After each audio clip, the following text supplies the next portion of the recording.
अब समझते हैं कंपनीज आईपीओ लेकर क्यों आती हैं। हर कंपनी को फंड्स की ज़रूरत होती है।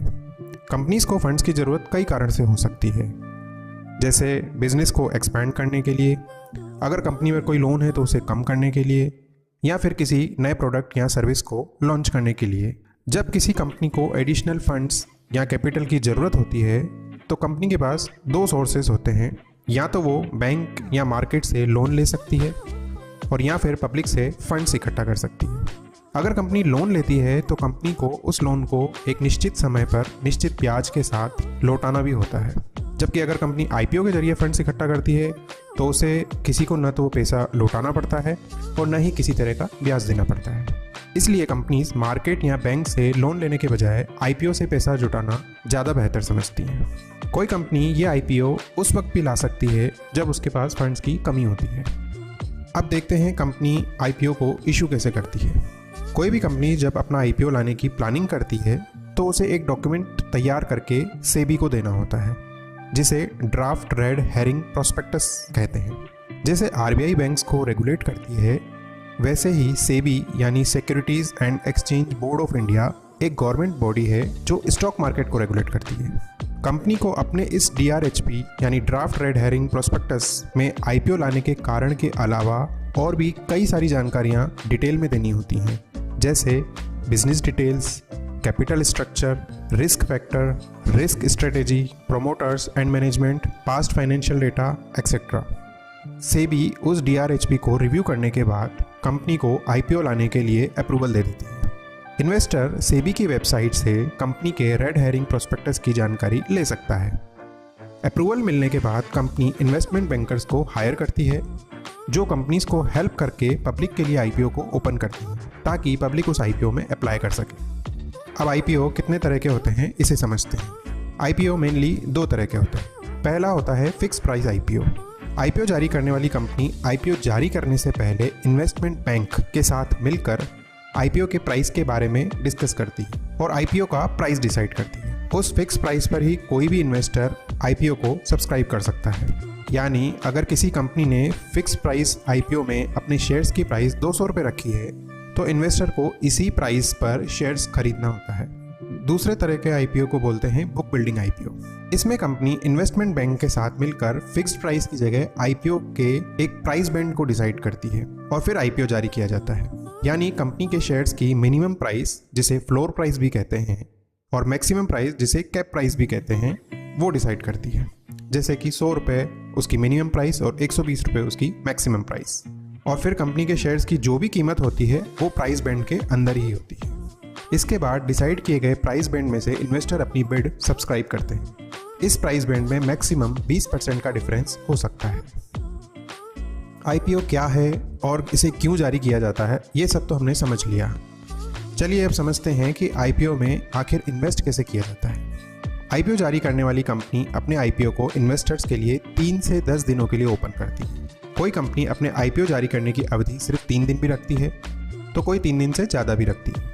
इस पीरियड को इशू पीरियड कहा जाता है। अगर हमें कंपनी के आईपीओ में इन्वेस्ट करना है तो हमें इशू पीरियड में ही अप्लाई करना होता है। आईपीओ में हम अपनी क्वांटिटी से शेयर्स अप्लाई नहीं कर सकते। आईपीओ में शेयर्स लॉट में यानी बंडल में ही अलॉट होते हैं और रूल के हिसाब से एक लॉट की टोटल वैल्यू 15,000 रुपये से ज़्यादा नहीं हो सकती है। इसका मतलब एक लॉट में कितने शेयर्स होंगे ये शेयर प्राइस पर डिपेंड करता है।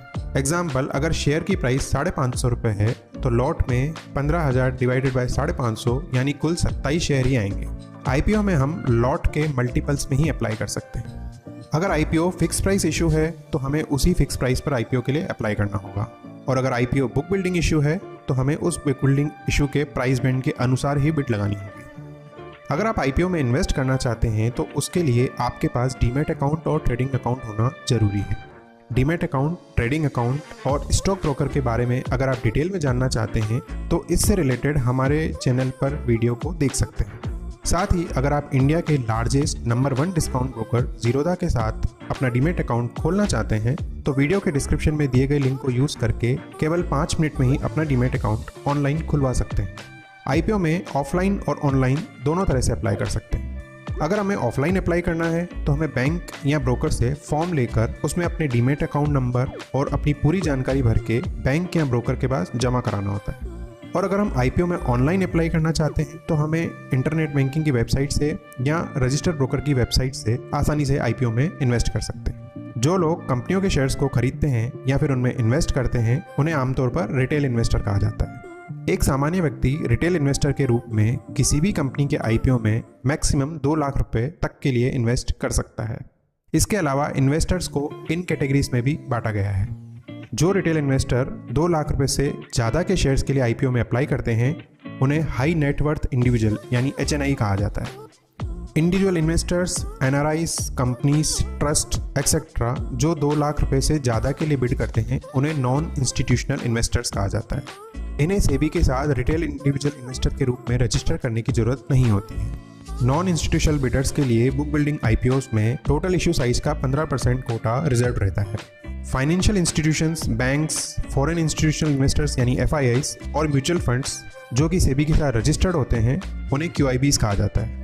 वो जनरली बहुत ही हाई क्वांटिटीज़ में अप्लाई करते हैं। अब समझते हैं कि आईपीओ में अप्लाई करने के बाद अलॉटमेंट किस प्रकार से होता है।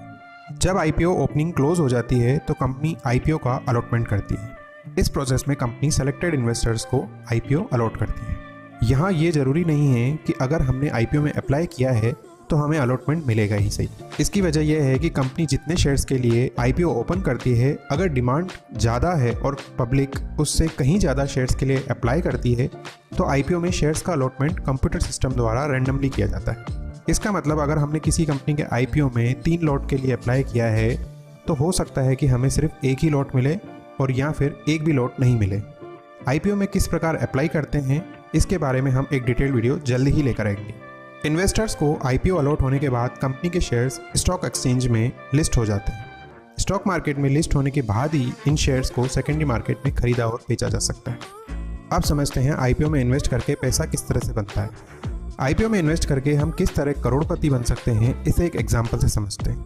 मान लीजिए ईयर 1980 में जब विप्रो कंपनी का आईपीओ आया था तब उसकी एक शेयर की प्राइस 100 रुपये थी। तब अगर हमने विप्रो के आईपीओ में 10,000 रुपये इन्वेस्ट किए होते तो आज 42 सालों में क्या आप सोच सकते हैं उस 10,000 की क्या वैल्यू हो गई होगी।